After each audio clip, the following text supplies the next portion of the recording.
La révélation inattendue surgit comme un éclair dans un ciel que l'on croyait définitivement silencieux. À plus de 80 ans, celui que l'on pensait retiré du monde, presque indifférent à tout ce qui touche aux confidences publiques, accepte soudain de lever un coin du voile sur un épisode que personne n'avait jamais vraiment compris. Lui, d'ordinaire si pudique, si réticent à commenter les comportements d'autrui, pose calmement des mots sur une soirée qui a laissé une cicatrice indélébile dans l'histoire récente de la chanson française. Il ne s'agit ni d'un règlement de compte, ni d'un désir de nourrir la rumeur, mais d'un besoin de vérité. Le ton n'a rien de sensationnel. Il est presque doux, teinté d'une mélancolie qui en dit long sur le poids que ce souvenir a fait peser sur lui. Pourtant, le contenu de ses paroles résonne comme une détonation. Ce qui l'amène à parler n'est pas la volonté de créer un scandale, mais celle de rétablir une réalité que beaucoup avaient transformée en mythe. Il évoque la tournée comme un moment qui aurait dû être lumineux, une célébration amicale et artistique, mais qui, dans les coulisses, se délitait lentement. Il raconte sans emphase la manière dont la tension s'est infiltrée presque sournoisement, transformant une aventure fraternelle en une succession de non-dits.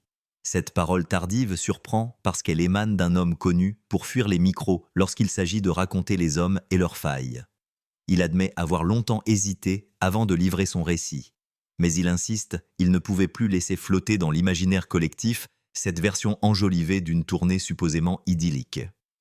Le public n'a vu que la scène, les sourires, la complicité retrouvée. Eux là-haut semblaient inséparables. Pourtant, ce qui se jouait derrière les rideaux était d'une toute autre nature.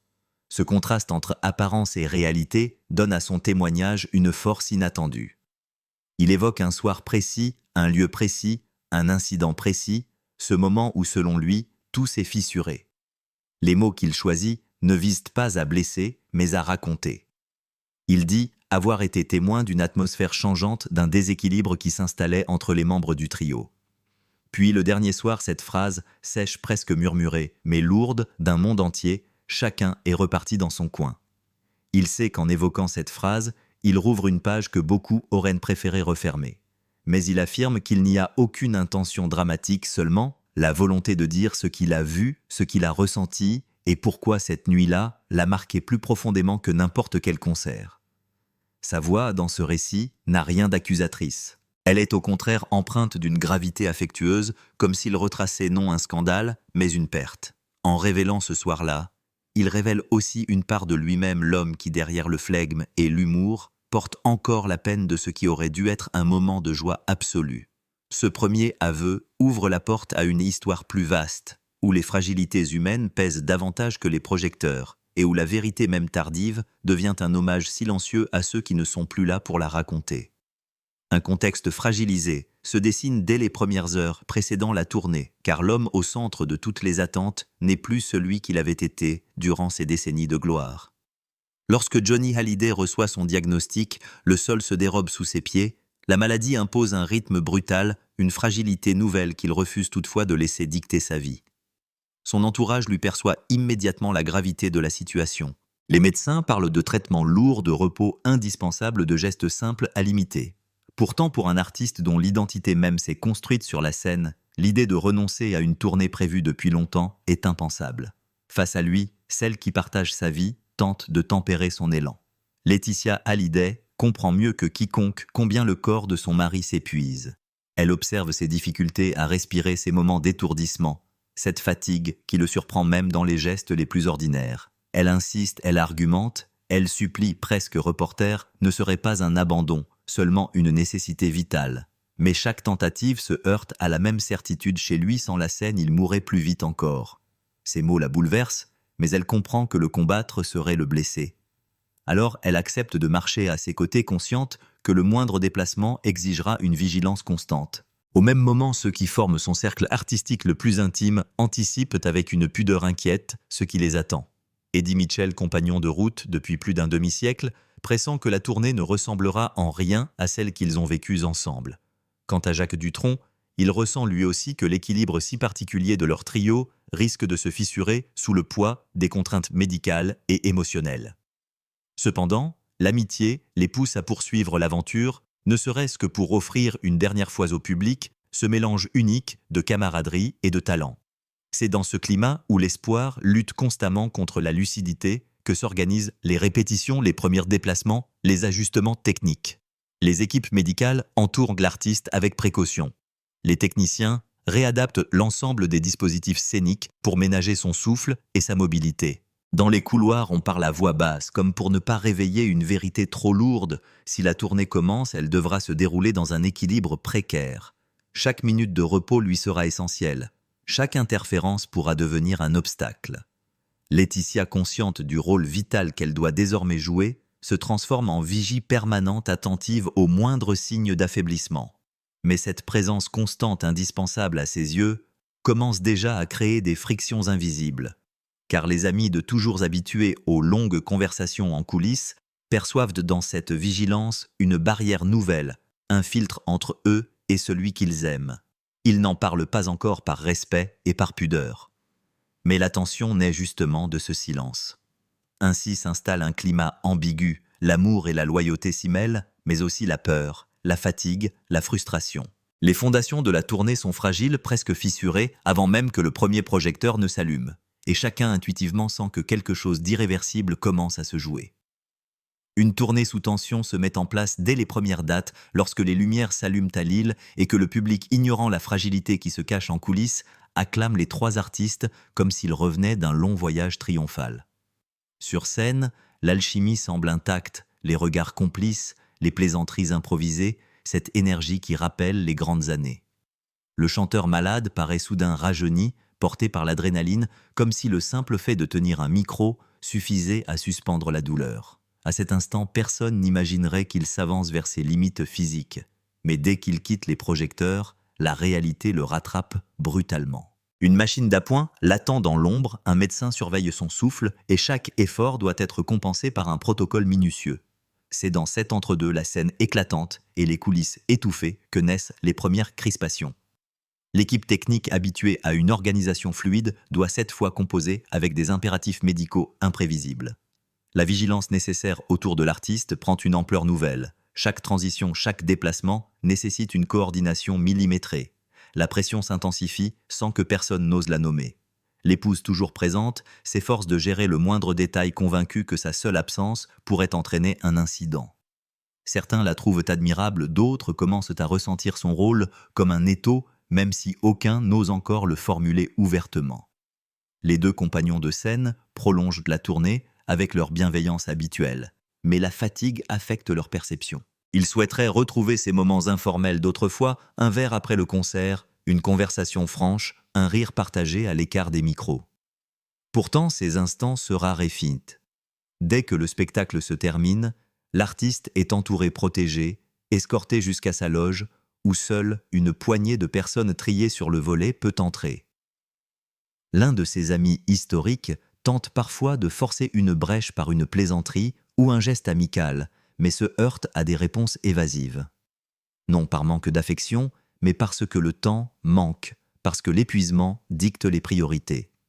Cette distance involontaire fait naître un malaise diffus.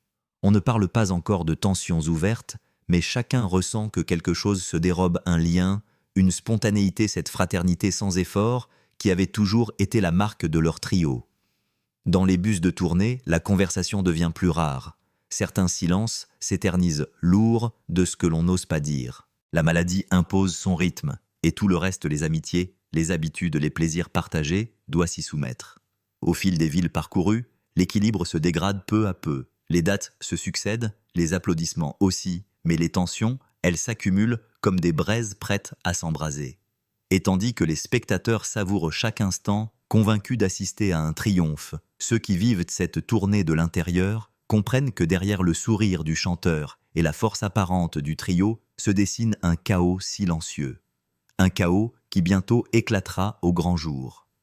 La nuit où tout bascule se joue à Carcassonne au terme d'un mois de concert où l'équilibre fragile entre lumière et tension n'a cessé de se fissurer. Le théâtre antique paré pour une soirée inoubliable accueille un public qui ne sait pas qu'il assiste au dernier salut d'un géant. Sur scène, l'artiste donne encore l'illusion d'une force intacte. Il sourit, salue, s'assied, quand son souffle vacille, puis se relève avec ce courage qui a forgé sa légende. À côté de lui, Jacques Dutronc et Eddie Mitchell tentent de préserver cette harmonie qui avait toujours guidé leurs pas. Le public transporté ignore tout du poids qui pèse déjà sur leurs épaules. Mais lorsque les projecteurs s'éteignent, que les applaudissements se dissipent dans la nuit chaude de juillet, le vernis se craquelle. Dans les coulisses règne une agitation inhabituelle, un mélange de fatigue extrême, de nervosité retenue et de soulagement que la tournée touche enfin à sa fin. C'est alors dans l'ombre d'un couloir ou d'une loge, nul ne sait exactement que l'incident éclate. Les mots fusent entre Eddie et Laetitia Hallyday trop rapidement pour être contenus, trop chargés de semaines de frustration accumulées. On ne saura jamais la phrase exacte qui a déclenché la tempête, mais ceux qui étaient là parlent d'une tension palpable, d'un ton dur de reproche retenu trop longtemps. Certains disent qu'Eddie, épuisé, n'acceptait plus l'omniprésence vigilante de Laetitia, qu'il y voyait une barrière l'empêchant de parler librement à son ami. D'autres affirment que Laetitia, inquiète pour la santé de son mari, ne supportait plus que l'on minimise son rôle ou son intuition. Peut-être s'agissait-il d'un malentendu, peut-être d'un conflit inévitable, fruit de semaines, à marcher sur une ligne de crête entre compassion et exaspération. Quoi qu'il en soit, la scène frappe ceux qui en sont témoins comme une cassure définitive. L'artiste, encore essoufflé par sa performance, apprend la dispute presque immédiatement. Et c'est là que la soirée bascule entièrement. Au lieu d'un dîner de célébration, chacun se disperse. Eddie quitte les lieux sans saluer personne. Laetitia se réfugie dans le silence. Les techniciens rangent le matériel avec une gravité inhabituelle. La nuit prévue comme un moment de fierté partagée se transforme en éclat d'isolement. Lorsque Jacques descend plus tard au bar de l'hôtel sur les conseils de son fils, il découvre Johnny assis seul, un verre devant lui, le regard perdu dans un mélange de fatigue et de déception. La grandeur de la scène et la solitude de l'après se heurtent de plein fouet. Cet homme acclamé par des milliers quelques heures plus tôt semble soudain n'avoir plus personne à qui parler. Alors, il murmure presque en s'excusant. « On repartira en tournée tous les deux, mon Jaco. » Une phrase douce et tragique à la fois qui résume la profondeur de la blessure. Il sait que quelque chose s'est brisé irrémédiablement. Cette nuit restera comme l'un de ses derniers instants de lucidité affective, la prise de conscience que l'amitié qui avait soutenu tant de combats venait de céder sous le poids d'une maladie implacable et d'un entourage fracturé. Et personne, pas même lui, ne pourra plus recoller les morceaux. Les répercussions silencieuses commencent dès les jours qui suivent cette soirée brisée, comme si l'onde de choc trop forte pour s'exprimer sur le moment se propageait dans un murmure persistant. Ceux qui ont vécu la tournée perçoivent immédiatement que quelque chose d'essentiel a été perdu, non pas seulement une dispute entre deux personnes, mais l'équilibre fragile d'un trio qui, pendant plus d'un demi-siècle, avait résisté aux jalousies, aux excès, aux décennies qui passent. Désormais, ce lien chancelle sous le poids d'un incident qui n'aurait peut-être jamais dû éclater, mais qui, par sa brutalité, révèle tout ce que chacun retenait depuis des semaines. Le plus touché reste que celui qui se trouve au centre de tout. Johnny Hallyday, déjà usé par la maladie, absorbe le choc comme une blessure intime. Lui qui rêvait d'une tournée fraternelle, d'un dernier voyage partagé avec ceux qu'il appelait ses frères de scène, découvre que la réalité est moins tendre que la mémoire qu'il voulait créer. La phrase qu'il murmure à l'oreille de Jacques Dutronc résonne encore, l'idée de repartir à deux, de reconstruire ce qui vient d'être brisé, comme s'il tentait de sauver au moins un fragment de cette histoire commune. Mais au fond de lui, il sait que rien ne sera plus comme avant. Quant à Eddie Mitchell, son départ précipité crée un froid qui ne sera jamais complètement dissipé. Beaucoup tenteront d'interpréter ce geste, certains y verront un acte de fierté blessée, d'autres une réaction impulsive d'homme fatigué et débordé par les émotions. Mais pour Johnny, ce départ sans un mot devient un regret profond, presque une trahison involontaire. L'amitié, aussi vieille soit-elle, n'est pas à l'abri de ce que la maladie et les tensions peuvent provoquer. L'après-tournée prend alors une allure étrange. Chacun retourne à sa vie, mais avec le sentiment d'avoir laissé derrière lui une scène inachevée. Les conversations téléphoniques se font plus rares. Les projets communs s'effacent sans être vraiment annulés. Et comme si la vie avait attendu cet instant pour montrer sa cruauté, la santé du chanteur décline plus vite encore. Ceux qui l'aiment se rapprochent, mais trop tard, trop timidement, comme si la dispute avait bâti un mur invisible que personne n'ose franchir.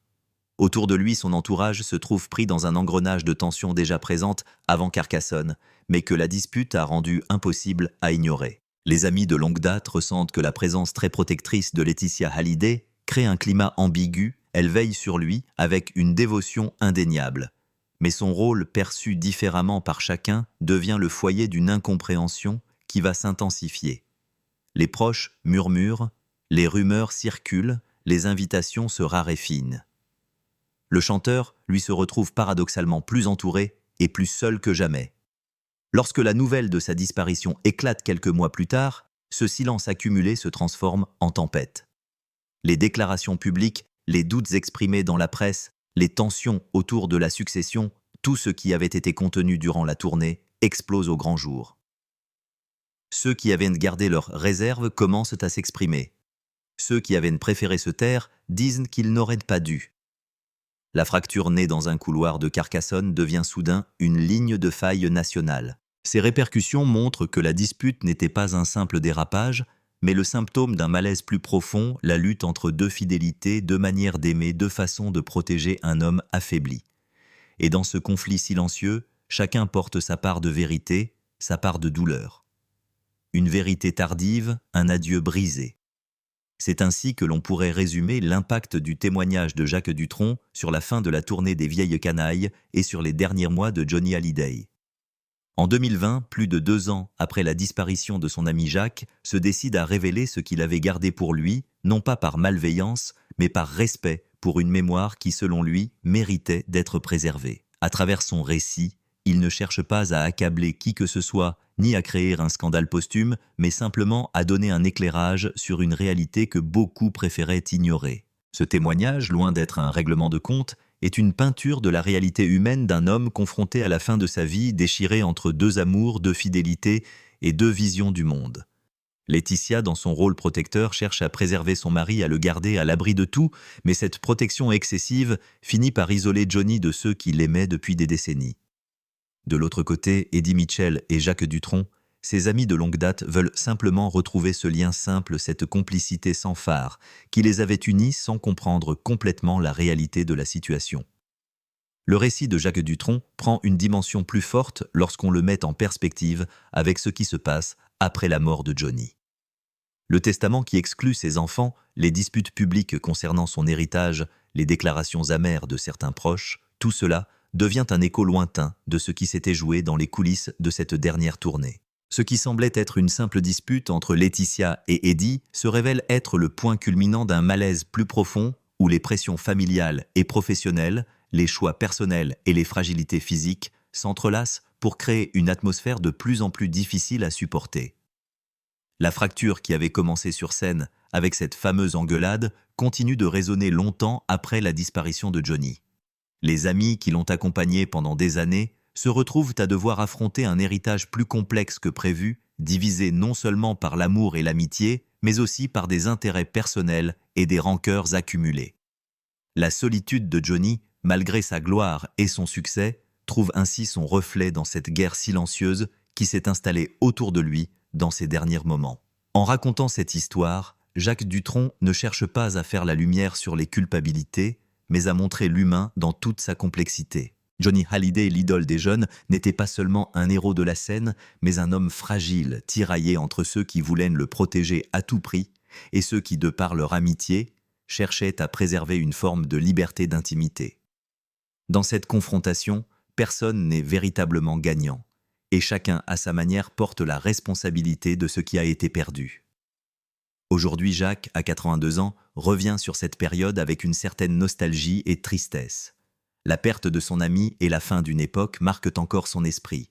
À travers ses révélations, il n'accuse personne, mais invite simplement à une réflexion sur la nature des relations humaines de l'amitié et du rôle de la famille dans les moments de fragilité. Ce qui se joue dans les dernières heures de la tournée des Vieilles Canailles, ce n'est pas seulement un dernier adieu à la scène, mais un adieu à une époque, à une manière de vivre, et à des amitiés qui malgré tout n'ont pas su se maintenir face au vent du destin.